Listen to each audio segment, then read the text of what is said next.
Nah, maka hukum akal ini Pak, sedikit lagi, hukum akal dibagi 3. Kalau tadi kan hukum syariat dibagi 5 tuh. Hukum syariat dibagi 5 Pak, wajib, sunnah, mubah, makruh, haram. Hukum akal dibagi 3. Wajib, bukan sunnah, bukan, terwajib sunnah lagi.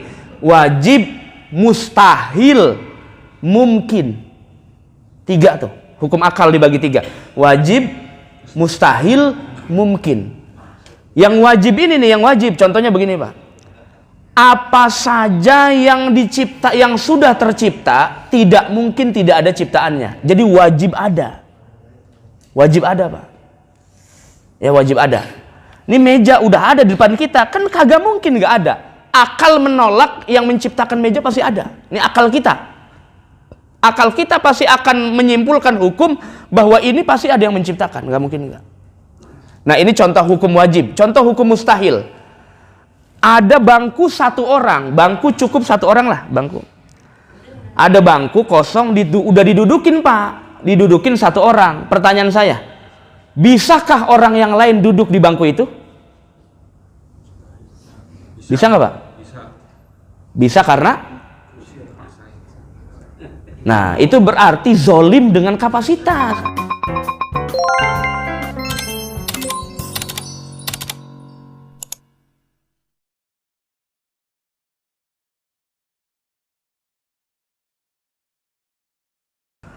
Assalamualaikum warahmatullahi wabarakatuh.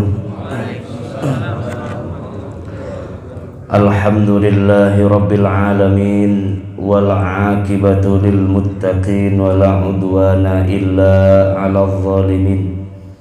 Ashhadu an la ilaha illallah wahdahu la syarikalah, wa ashhadu anna sayyidana wa nabiyyana Muhammadan abduhu wa rasuluh.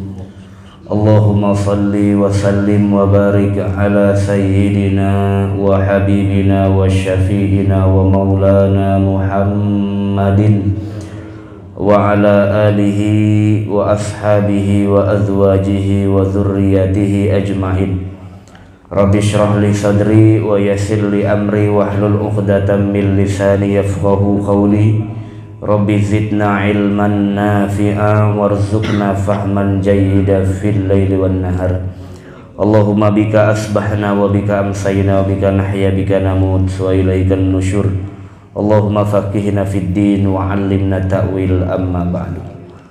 Faqad qala Allah ta'ala fi kitabihil karim, a'udzu billahi minasy syaithanir rajim, bismillahirrahmanirrahim. Qul hal yastawil ladzina ya'lamun wal ladzina la ya'lamun. Wa qala Rasulullah sallallahu alaihi wa alihi wa sahbihi wa sallam, may yuridillahu bihi khaira yufaqihu fid din. Shadaqallahul azim.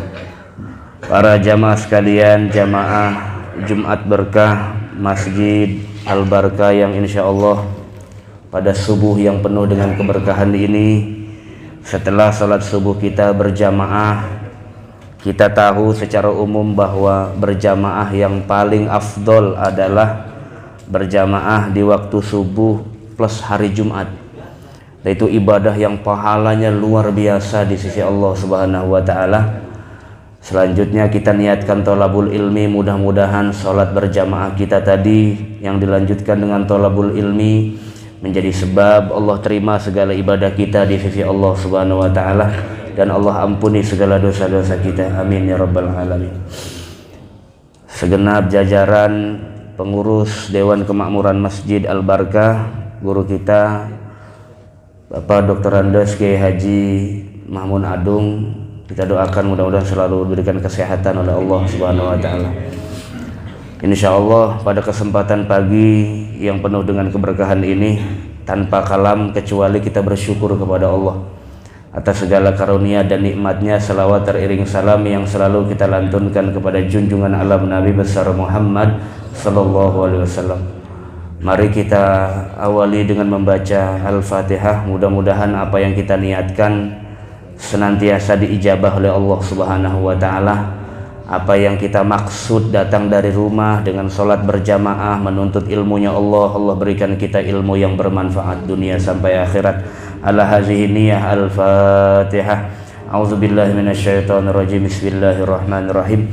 Alhamdulillahirabbil alamin arrahmanir rahim maliki yaumiddin. Iyyaka na'budu wa iyyaka nasta'in ihdinas siratal mustaqim siratal ladzina an'amta 'alaihim ghairil maghdubi 'alaihim waladdallin.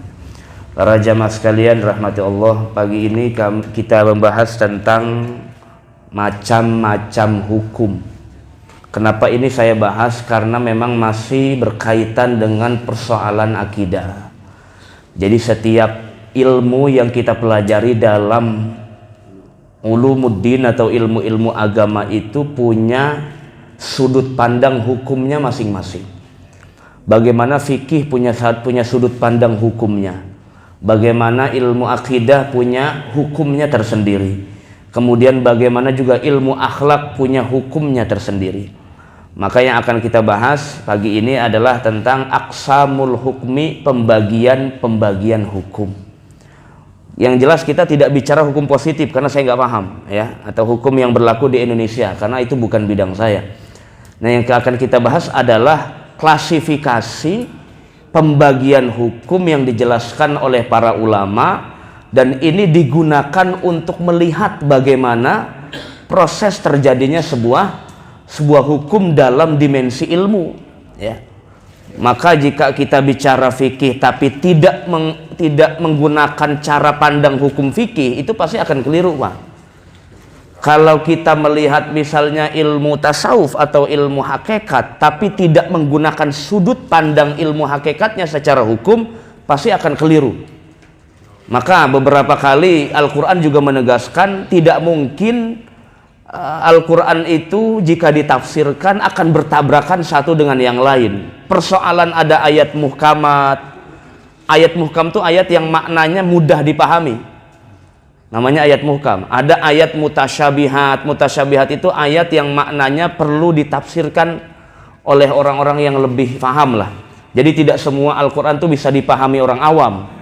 Kalau begitu sama aja kayak Quran dong ya. Justru harus ada kelasnya, karena Al-Quran itu punya sifat ijaz, artinya melemahkan orang-orang yang pada saat itu secara intelektual tidak dianggap bodoh, karena orang Arab tuh ahli sastra, tapi dilemahkan dengan mukjizat Al-Quran. Maka Al-Quran sebetulnya bukan hidangan orang awam, bukan, hidangan para ulama. Kalau orang awam tuh cukup qiraatul Quran, bukan fahmul Quran. Akan bahaya kalau orang awam fahmul Quran. Harusnya qiraatul Quran wa tadabburuhu, udah itu aja cukup batasannya. Kenapa? Dikhawatirkan kalau bertemu dengan ayat-ayat yang dalam tanda kutip penafsirannya banyak, multi tafsir, mutasyabihat, itu nanti akan masuk pada persoalan-persoalan yang keluar daripada doktrin umumnya. Maka kata Allah Subhanahu wa taala, tidak mungkin bertentangan kalau dijelaskannya oleh orang yang paham. Ya, tidak mungkin bertentangan antara satu dengan yang lain. Karena ulama dulu itu sering bersitegang persoalan itu, Pak. Kenapa? Mungkin karena persoalan politik dan faktornya banyak. Sehingga antara satu ideologi dengan ideologi yang lain itu saling menyerang, faktornya banyak. Salah satu korbannya adalah Imam Mansur Al-Hallaj yang wafat lehernya dipenggal itu karena fatwanya Imam Ibnu Daud Az-Zahiri, anak dari Abu Daud Az-Zahiri, murid dari Imam Syafi'i, yang mazhabnya udah hilang sekarang karena terlalu tekstual memahami Quran. Kalau nggak ada hukumnya di Quran, nggak ada penjelasannya, ya udah boleh, udah begitu. Itu namanya Zahiriyah namanya. Cuma mazhabnya hilang karena sudah tidak kontekstual, nggak bisa ngikutin zaman. Makanya mazhab yang paling banyak saat ini Hanafi. Hanafi di mana aja ada, Pak. Mesir walaupun Imam Syafi'i makamnya di sana, tapi mayoritas Hanafi. Imam Syafi'i ya sedikit saja, walaupun mazhabnya di Fustat Mesir. India juga kebanyakan Hanafi, Pakistan Hanafi, Bangladesh juga sama. Nah, di Malaysia, India, Brunei, kemudian Singapura itu mayoritas kebanyakan umumnya mazhab Syafi'i. Kenapa? Masih ada ruang celah untuk akal bisa melihat proses perkembangan hukum saat ini. Jadi kalau ada orang bilang nggak bisa Ustaz, hukum tuh harus tekstual bagaimana Quran hadisnya, nggak akan bisa, Pak. Karena manusia itu sangat erat kaitannya dengan kultur, perbuatan, budaya, tempat tinggal. Maka mau nggak mau fikih harus melihat bagaimana prosesnya. Tinggalnya di mana, tetangganya siapa, perbuatan yang dilakukan sama enggak dengan yang dulu. Fikih harus merevitalisasi hukum lagi. Itu yang disebut bahwa Islam selalu konteks, selalu relevan dengan zaman meskipun orangnya berbeda-beda. Begitu cara bijak memahaminya. Mungkin teks Quran nggak akan berubah, Pak. Tapi tafsirnya boleh berubah. Dan itu tidak apa-apa. Selama orang yang ahli. Yang tidak boleh itu orang tidak ahli nafsirin Quran. Udah masuk penjara, nggak usah beli tiket. Masuk neraka nggak usah beli tiket. Karena ada hadisnya man fassarul Quran bi ra'yi falyatabawwa maq'adahu minan nar. Itu hadisnya hampir mutawatir, hampir mutawatir. Jadi kita perlu tahu juga sudut pandang hukum dari beberapa disiplin ilmu. Yang pertama, hukum secara umum. Nih hukum secara umum, Pak, dalam pandangan disiplin ilmu agama, bukan hukum yang dalam arti di Indonesia, tidak. Isbatu amrin li amrin au nafyuhu anhu. Itu namanya hukum. Maka pada dasarnya apa saja produknya, barangnya, perbuatan manusia itu boleh-boleh saja sebetulnya. Yang boleh, tidak boleh, ditekankan atau tidak, itu faktor eksternal sebetulnya. Di luar pribadi manusia. Apa itu? Agama. Maka ada seorang orientalis dari barat mengatakan manusia itu secara psikologis sebetulnya buasnya sama kayak binatang. Yang ngelihat harta banyak pengen nerekam, ngelihat gadis janda umur 20 pengen nubruk, nah begitu. Ya, itu karakter manusia begitu, karena memang ada sifat hayawannya. Maka manusia secara fisik, baik fisik atau rohani itu paling lengkap, Pak. Sifat malaikat ada di diri manusia. Ini kalau kita bicara psikologi Islam ya. Imam Ghazali pernah nulis buku judulnya Ma'arijul Quds.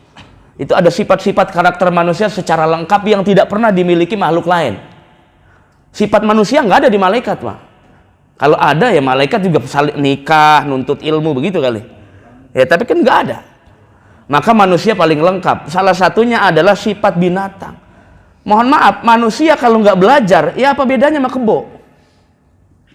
Manusia kalau tidak ada faktor ilmu dan agama, apa bedanya dengan ayam, Pak? Nggak ada bedanya. Sekarang aja yang sudah ada ilmu, sudah ada guru ngaji, tetap aja kok masih ada yang kayak binatang. Nggak tahu malu berbuat maksiat di muka umum. Itu kan naluri manusianya udah hilang, Pak. Yang lebih dominan adalah sifat hayawaniyah. Ibnu Sina pernah menulis tentang psikologi Islam. Kemudian Imam Ghazali juga pernah menulis tentang psikologi Islam. Ibnu Rushd al-Andalusi al-Hafid, qadi faqih Maliki juga pernah menulis tentang psikologi Islam. Karena itu dalam pembahasan dulu, persoalan ilmu nafas atau psikologi Islam masuknya dalam ranah ilmu filsafat. Cuma sekarang terlalu banyak orang fobia, padahal filsafat itu kan belajar tentang akal.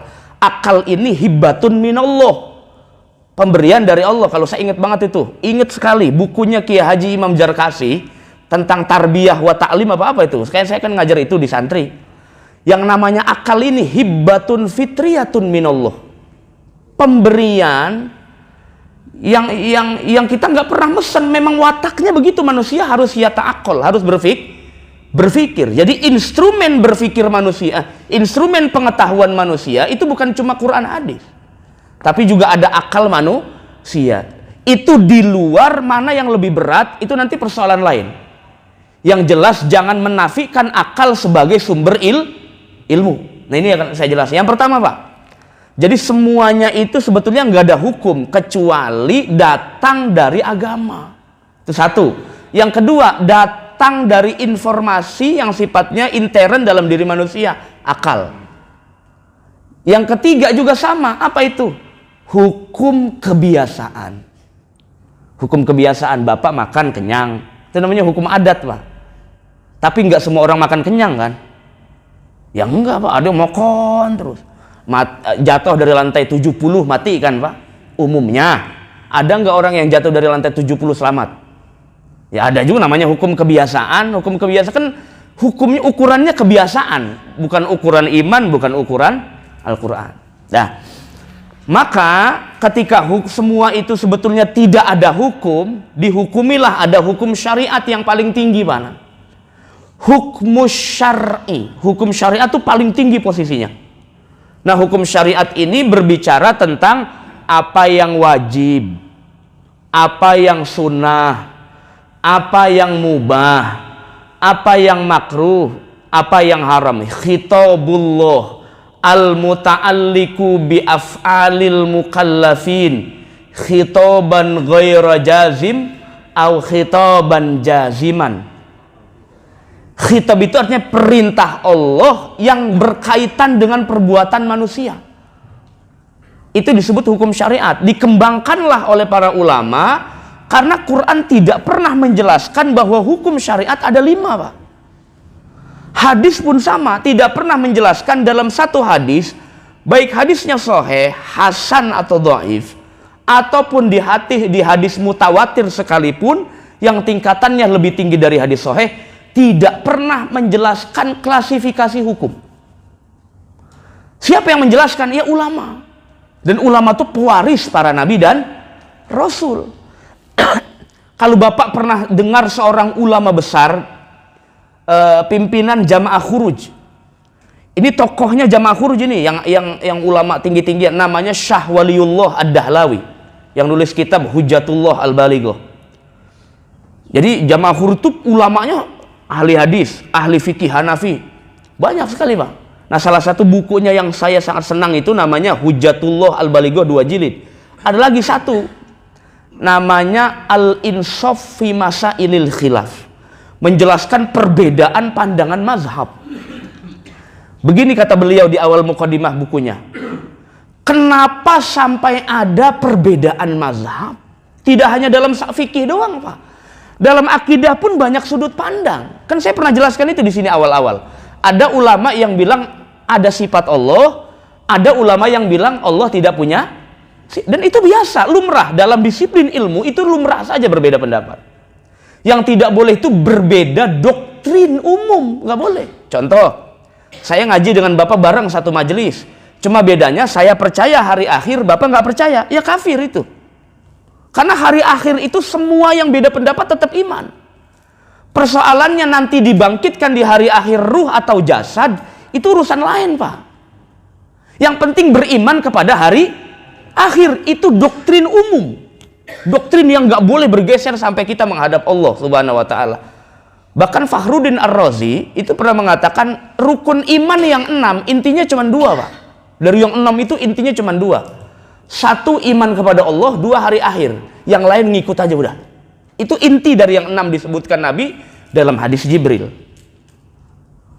Nah itu, maka para ulama ini mencoba menjelaskan bagaimana caranya. Nah kata Syah Waliullah Ad-Dahlawi, ini tokoh besar, Pak. Jadi kalau saya rasa Jamaah Khuruj juga, kalau Jamaah Khuruj nggak kenal bukunya ulamanya sendiri, berarti bacanya terjemahan itu. Kalau saya memang pengagum, Pak, mazhabnya Hanafi, walaupun saya dari kecil belajar Syafi'i, tapi beliau itu mazhabnya Hanafi. Apa kata beliau? Nabi itu ketika dulu zaman sahabat berwudu, sholat, sedekah, nggak pernah jelasin. Abu Bakar sini, ini namanya sunnah wudu ya, nggak pernah dijelasin. Umar sini, ini namanya mubtilatus sholat, nggak pernah dijelasin. Nabi cuman bilang aid sholatak, ulang sholatmu, begitu doang.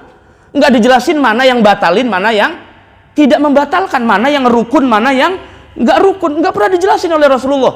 Yang menjelaskan ulama generasi setelah Nabi. Siapa? Sahabat, tabi'in, tabi'in, terus sampai zaman saat ini. Para pewaris Nabi dan Rasul. Meskipun hadisnya dhaif, kata Imam Asy-Syaukani, tapi hadis al-ulama warasatul anbiya itu dipakai hampir seluruh mazhab. Meskipun secara kualitasnya dhaif, kata Imam Asy-Syaukani dalam Fawaidul Majmu'ah. Kembali lagi, Pak. Jadi hukum dalam syariat itu dibagi 2 sebetulnya. Ada taklif. Nah kalau taklif ini kaitannya tentang perbuatan manusianya. Bapak ngelakuin sesuatu, itu dihukumi dalam pandangan syariat apa? Wajibkah? Sunnahkah? Mubah? Makruh? Haram? Ada hukum wad'i namanya. Wad'i itu tentang apakah yang Bapak lakukan itu secara hukum bisa dianggap sah atau tidak. Teknis. Sudah masuk ke teknis. Kalau tadi kan cuma label. Wajib, haram, mubah. Nah kalau wadhu itu namanya hukum teknis. Bapak ngerjain sholat. Ini sholatnya dianggap sah apa enggak? Soheh, pased, sebab, syarat. Nah itu banyak di hukum wadhu. Ya. Nah itu namanya hukum syariat. Nah hukum syariat itu biasanya Pak, kalau dikerjakan dapat pahala, ditinggalkan berdosa. Namanya wajib. Ada lagi yang dikerjakan dapat pahala, ditinggalkan kagak ngapa-ngapa. Namanya sunnah. Tapi sunnah ini ada dua penekanannya Pak, kata ulama. Ada sunnah yang dikerjain dapat pahala, ditinggalin makruh. Buat siapa? Buat orang yang biasa tahajud, ninggalin sengaja, makruh. Orang biasa duha, tapi ditinggalin sengaja tanpa uzur, makruh ninggalinnya. Maksud saya yang biasa duha loh, yang kagak biasa mah ngapain? Ya kagak kena lah, nggak kena makruh, nggak biasa. Biasanya duhanya 1 semester sekali dia mah. Ya.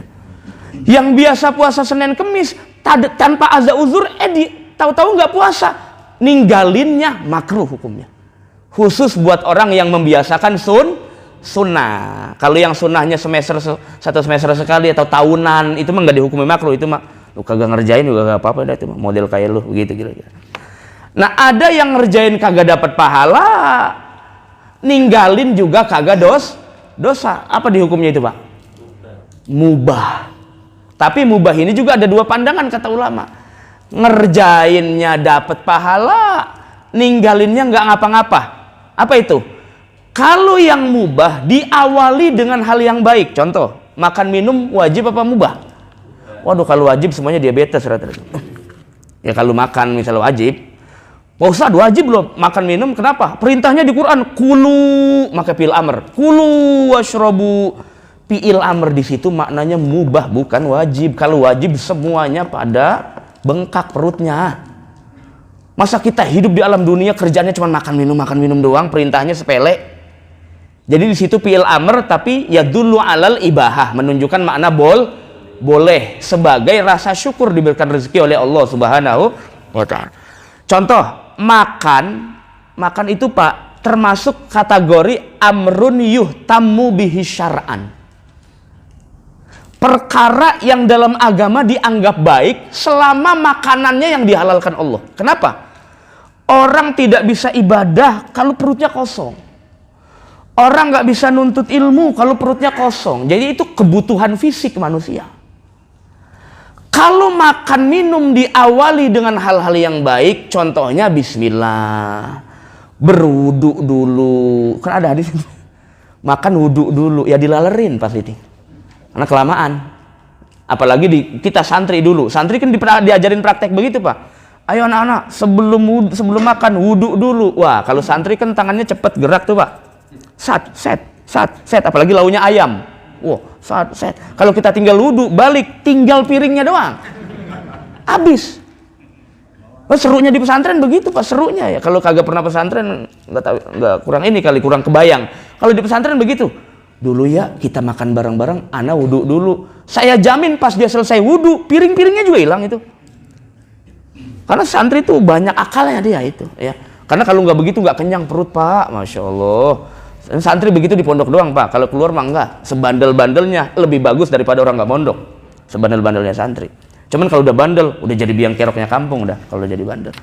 Para jamaah sekalian rahmati Allah Subhanahu Wa Taala. Nah, kalau hukum mubah digunakan dengan hal-hal yang baik, maka dapat pahala, ninggalinnya nggak ngapa-ngapa.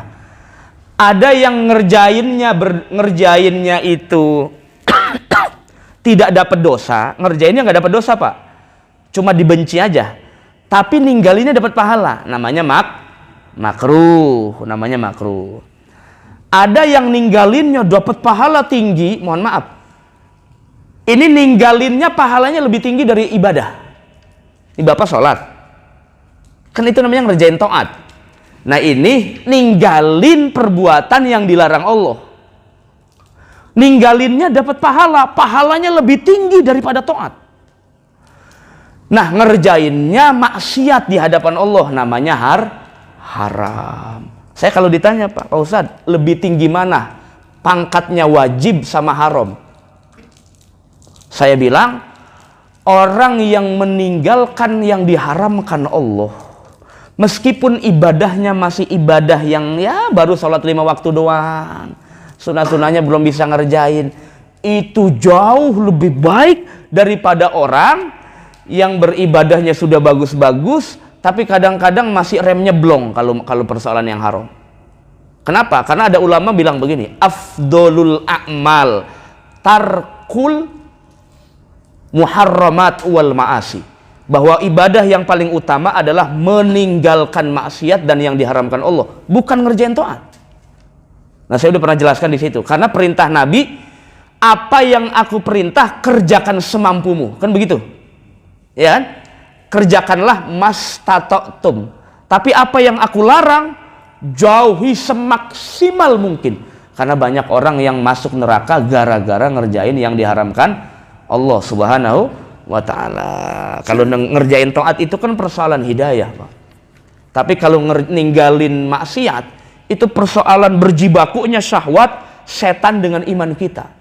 Luar biasa, Pak Ustadz. Sama ngerjain kewajiban juga banyak ujiannya. Banyak apa sih yang nggak ada? Selama di dunia mah ujiannya ada, Pak. Cuma tergantung kitanya masing-masing. Nah, itu namanya hukum syariat. Selalu ada konsekuensinya. Mengerjakan dapat pahala, meninggalkan berdosa itu secara umum. Yang kedua nih, Pak. Ada yang disebut dengan al-hukmul akli. Hukum akal. Oh, saya lupa. Hukum syariat tadi ukurannya adalah 2, Al-Quran dan Sunnah. Itu ukurannya, ya, sumbernya, masodir sumbernya. Yang kedua, hukum akal. Kenapa sampai ulama menjelaskan ada hukum akal? Karena manusia punya akal taklif, supaya memahami maksud-maksud Allah dalam setiap perintahnya. Nah, hukum akal itu pas salah satunya begini nih, contohnya nih. Ini meja kagak mungkin ada dewek, pasti ada yang ngerjain, ada penciptanya nih. Kan gak mungkin simsalabim, itu kan cuman ada di TV. Atau Pak Tarno yang begitu, atau siapa lagi pesulap yang begitu. Kan gak mungkin ada sendiri nih, pasti ada pelakunya, pembuatnya. Siapa? Ya tukang meja. Pertanyaannya lagi, apakah yang menciptakan meja mukanya kayak meja? Nah, awas. Apakah yang menciptakan kaos kaki tampangnya kayak kaos kaki? Nah, itu nanti kaitannya dengan apakah yang menciptakan alam persis kayak alam. Makanya ada sifat mukhalafah lil. Nah, itu maksud saya, belajar hukum akal itu nanti belajar memahami bagaimana menerapkan kaidah-kaidah dalam akidah. Supaya ya kalau Quran hadisnya pasti ada, apa? Gak mungkin enggak. Selama ilmunya ilmu agama, pasti ada dalil Quran dan sunnahnya, tidak mungkin tidak. Cuma begini maksud saya, orang fikih itu lebih senang dalil-dalil tekstual. Itu orang fikih, Pak. Ini orang fikih kalau ditanya ya begini nih, Pak Ustadz, saya mau nanya dong, hukumnya puasa Asyura. Jawabannya apa? Nanti dulu saya pikirkan dulu ya. Ya nggak ada begitu. Orang fikih pasti jawabnya begini, faman sya'a falyasum wa man sya'a falyuftir. Pakai hadis Nabi, karena orang fikih menghukuminya tekstual. Apa yang ada di Quran dan sunnah. Kalau sudah tidak ada, baru pakai dalil lain, berusaha. Itu pun dalil yang lainnya tetap menggunakan Quran dan sunnah secara umum. Saya datang lagi, Pak Ustadz, apa hukumnya ada ciptaan, tidak ada penciptanya? Nah, ini persoalan akidah nih. Orang akidah tuh enggak terlalu senang menggunakan Quran hadis, bukan berarti enggak pakai, cuma lebih senang menggunakan hukum akal gitu, Pak. Makanya disebut agak-agak liberal gitu. Cuma kalau yang tidak paham nanti dianggap orang-orang mutakalim dianggap liberal, enggak liberal, Pak. Orang itu punya tendensinya masing-masing, paham ini ya, kecenderungan. Saya kasih contoh. Bapak lagi duduk di warung kopi nih, ngopi 3 orang nih, yang satu sarjana ekonomi, yang satu sarjana agama, yang satu lagi sarjana sains atau apalah ya, komputer. Pasti nih kalau lagi kongkoh, yang satu kebanyakan dagang ngomongnya ya karena ekonomi. Ini paham maksud saya Pak ya? Yang satu kebanyakan ngomongin agama karena sarjananya agama. Dia mau ngomongin apa? Emang pahamnya itu. Yang ketiga, kebanyakan ngomongin komputer, makanya kuliahnya ngambil komputer di penjara. Ya komputer orang diambil mana? Nah itu. Kenapa? Karena ahlinya bidang itu Pak. Jadi kalau ngomongin kemana-mana juga tetap nyerempetnya ke situ-situ lagi. Ulama juga punya identitas begitu. Yang ahli fikih senenginnya ngomong Al-Quran, Sunnah, Al-Quran, Sunnah. Kalau orang yang ahli kalam, ahli akidah, kebanyakan begini, sini. Tidak mungkin ada ciptaan tanpa ada pencipta. Makai logika mainnya Pak. Saya pernah jelaskan itu di awal. Kenapa? Karena awal pembentukan adanya ilmu akidah itu pertama kali karena adanya doktrin dari Nasrani datang ke Islam. Berdebat Pak. Kalau saya menang, ente ikut agama saya. Kalau saya yang kalah, saya ikut agama kamu. Taruhannya apa? Agama. Dan mainnya main dalil akal. Karena orang Nasrani pada saat itu sudah menggunakan doktrin filsafat. Mau tidak mau, ulama kita karena tuntutan dan hegemoni orang-orang Nasrani harus belajar berpikir tentang hukum akal. Supaya debatnya itu selaras, setara. Contoh satu lagi lah, supaya agak terbuka. Kadang-kadang saya jelasin begini juga kata ngejelimet. Nih kalau saya sampein begini di kampus bisa 2 semester loh Pak. Kalau saya jelasin ke mahasiswa. Nih, saya jelasin lagi. Kalau ada orang bicara tentang politik misalnya. Ya politik, bahannya politik, bahan omongannya. Yang satu ahli ekonomi pakai sudut pandang ekonomi. Yang satu sarjana agama pakai sudut pandang agama. Ini 2 berdebat sampai kiamat nggak ketemu Pak. Kenapa? Karena berangkat dari cara berpikir yang berbeda. Backgroundnya juga beda. Disitulah Bapak tahu alasannya kenapa Gojek Grab itu yang pada kongko-kongko, kadang-kadang pada ngopi doang, sarjana kagak ngomongin politik, pada berantem. Ya orang kagak karuan, ahli kagak tapi banyak ngomongnya gitu loh maksud saya. Itu yang kata Nabi, iza wusidal amru ila ghairi ahli fantaziris sa'ah. Kalau sudah urusan itu dipegang sama orang yang tidak berkompeten, maka tidak akan selesai, bahkan akan binasa. Nah, maka hukum akal ini Pak, sedikit lagi, hukum akal dibagi 3. Kalau tadi kan hukum syariat dibagi 5 tuh. Hukum syariat dibagi 5 Pak, wajib, sunnah, mubah, makruh, haram. Hukum akal dibagi 3. Wajib, bukan sunnah, bukan. Terwajib sunnah lagi. Wajib, mustahil, mungkin. 3 tuh. Hukum akal dibagi 3. Wajib, mustahil, mungkin. Yang wajib ini nih, yang wajib. Contohnya begini Pak. Apa saja yang yang sudah tercipta, tidak mungkin tidak ada ciptaannya. Jadi wajib ada. Wajib ada Pak. Ya wajib ada. Ini meja udah ada di depan kita, kan kagak mungkin nggak ada. Akal menolak yang menciptakan meja pasti ada. Ini akal kita. Akal kita pasti akan menyimpulkan hukum bahwa ini pasti ada yang menciptakan, nggak mungkin nggak. Nah ini contoh hukum wajib. Contoh hukum mustahil. Ada bangku 1 orang, bangku cukup 1 orang lah, bangku. Ada bangku kosong, udah didudukin Pak, didudukin 1 orang. Pertanyaan saya, bisakah orang yang lain duduk di bangku itu? Bisa nggak Pak? Bisa karena? Nah itu berarti zolim dengan kapasitas. Ya bahasanya seperti bisa Pak Ustadz, kenapa? Di pangku. Naik metro mini kali atau naik kereta di pangku. Bisa Ustaz di pangku? Iya, tapi roboh. Apalagi yang naik beratnya 85 kilo. Udah, itu namanya zalim dengan ukuran. Nah, maka kata akal, kalau tempat yang sudah diisi oleh sesuatu tidak mungkin bisa diisi lagi oleh sesuatu yang lain karena ukurannya sudah pas. Akal menolak, tidak mungkin bisa. Namanya mustahil namanya. Contoh gampang deh, ini gelas. Ini kita ngomong akal, bukan ngomongin hukum syariat, Pak. Ini kan ukurannya segini, saya nggak tahu berapa mili. Ya, berapa mili. Udah penuh nih air. Saya ambil ke kamar mandi, air lagi, bawa keran. Saya masukin lagi tuh air baru. Muat nggak? Kenapa? Karena ukurannya udah penuh. Sesuatu yang sudah ditempati, jika ingin kita masukin lagi, nggak akan bisa. Mustahil akal, bukan syariat, bukan. Mustahil secara hukum akal. Bapak nggak perlu kuliah-kuliah untuk paham hukum akal, Pak. Nggak perlu kuliah. Karena itu hukum murni yang Allah titipkan kepada manusia selama dia punya akal sehat. Ibnu Rushd pernah ditanya begini, mata yata'aqqalun nas, kapan manusia mulai berpikir? Jawabannya adalah ketika pertama dia lahir. Cuman bedanya begini, Pak, anak kecil itu berpikirnya nggak kayak orang dewasa. Anak kecil itu berpikirnya kadang bener, kadang ngaco, kadang amburadul. Bukan berarti nggak berpikir, nggak, mereka berpikir, cuma nggak seperti orang dewasa. Nah, yang terakhir adalah hukum jaiz. Jaiz itu boleh. Saya kasih contoh lagi. Ini ada bocah nih. Kita tanya teman kita nih, Pak, tuh kan ada anak tuh ya. Ini anak nih kagak mungkin nih nggak ada babanya emaknya, pasti ada.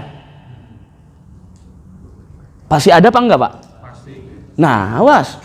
Kalau pasti berarti Nabi Isa. Awas, hati-hati jawabnya. Ini ada anak nih, pasti ada baba emaknya enggak? Apa gara-gara baba emaknya berantem malam-malam terus jeblojor begitu? Awas, Pak, enggak semuanya begitu. Maka dalam hukum akal, adanya anak dari orang tua itu bukan hukum wajib. Hukum jaiz. Bisa iya, bisa tidak. Buktinya ada yang tidak punya bapak. Tapi bisa punya anak, tidak punya suami. Tidak punya suami, tidak punya istri, ada anak, Nabi Adam. Babanya nggak ada, emaknya nggak ada. Ada namanya Adam. Adam bin siapa tuh loh? Saya kagak tahu tuh. Saya taunya Adam Smith bin siapa kali itu. Nah itu saya nggak tahu Adam bin siapa. Apalagi lebih ekstrim. Adam ada binnya, Ustaz. Siapa? Bin Allah. Nah geblek gitu dia. Bin Allah. Bagaimana lam yalid wa lam yuladnya? Bin Allah. Nah itu. Nah namanya hukum jaiz, boleh iya, boleh tidak ya. Nah yang terakhir adalah hukum kebiasaan. Bapak makan kenyang, minum hilang hausnya, tidur matanya terang kalau bangun, tuh namanya hukum kebiasaan. Tapi ada juga orang yang makan 3 piring kagak kenyang-kenyang, perutnya juga, badannya juga kagak gede-gede. Nah itu namanya hukum cacingan. Ya, tulangnya tulang kering bukan tulang basah. Jadi 3 piring pun nambah di warteg kagak bakal kembung, Pak, dan kagak bakal gendut perut. Kan ada orang begitu, Pak. Gua kalau makan kondangannya cuma 2.000, tapi pulangnya 3 jam tuh, Pak. 2 piring loh, somai belum, bakso belum, apa kata aja biar balik modal, Ustaz. Balik modal bagaimana lo, kondangan cuma 2.000. Yang ada rugi orang yang kondangan undang lo. Tapi tuh badannya kagak gemuk-gemuk, saya juga aneh. Ya mungkin cacingan kalau kata orang dulu, cacingan. Ya, orang cacingan. Nah ada orang makan dikit tapi gampang gemuk, katanya tulang basah. Saya kagak tahu ada tulang basah sama kering bagaimana itu, kagak pernah ngelihat. Nah itu, jadi tidak semua orang yang makan kenyang, tidak juga semua orang yang minum hilang hausnya. Itu namanya hukum kebiasaan. Kena api biasanya panas nggak, Pak? Panas. Ada nggak orang kena api nggak panas? Siapa? Limbat.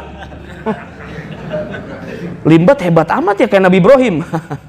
Nabi Ibrahim kan kagak kuat dibakar api itu kan, malah apinya ya kuni bardan wassalaman ala Ibrahim itu dan semacamnya. Tapi ternyata ya itu hukum kebiasaan aja. Tidak semua yang kebakar api panas, tidak semua yang kena pisau terpotong, tidak semua yang jatuh dari lantai 100 mati. Sampai saya pernah baca artikel, Pak, bagaimana menjelaskan orang jatuh dari pesawat terbang, Pak, tapi kagak mati. Itu bagaimana jelasinnya secara sains itu. Dan bener ada nggak mati, Pak. Kalau ketabrak kereta sih mungkin kakinya ini segala macam tapi masih hidup mungkin. Lah ini di udara, Pak, udah bubuk itu kagak mati. Saya jawabnya cuman begini aja.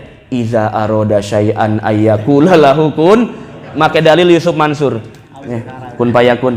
Udah selesai urusan, nggak ada pertanyaan lagi, udah. Semuanya kuasa Allah Subhanahu wa taala. Nah, itu namanya hukum kebiasaan, hukum adat. Ini para jamaah sekalian rahmati Allah Subhanahu wa taala, saya bicara tentang persoalan pengantar ilmunya sebetulnya supaya nanti insya Allah pertemuan selanjutnya bicara tentang tema-temanya. Ini supaya mengerti aja Pak, jangan dicampur aduk antara pemahaman akidah dengan sudut pandang fikih. Itu kita kalau pengen jujur secara ilmu, bukan sentimen, bukan, jujur secara ilmu pengetahuan. Karena kata Imam Ibnu Sirin, inna hazal ilmadin fanzuruna amman takhuzuna dinakum. Agama ini juga ilmu, jadi Anda juga harus paham bagaimana ilmu-ilmu dalam agama. Wallahu alam bissawab.